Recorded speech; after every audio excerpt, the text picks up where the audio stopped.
In 1995, I watched while my wife died of stomach cancer. It was an agonizing death. Thankfully, she wasn't in a lot of pain, but she was of small stature anyway, and she lost about half her body weight, and it was just agonizing for me to see her just waste away like this. And we were very close, and I had 4 children at home, and the youngest was only 9 years old. And I think about Paul's words in 1 Thessalonians where Paul says, when believers die, believers grieve. We mourn.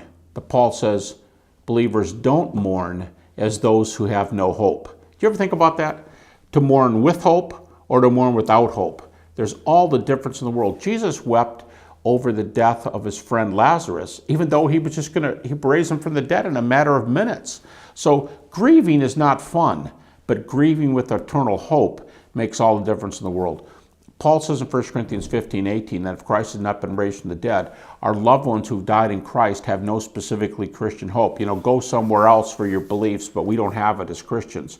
And then he says 2 verses later, but Jesus has been raised from the dead. He's the first fruits of those asleep. So forget everything I just said. Our loved ones who died in Christ have eternal consolation.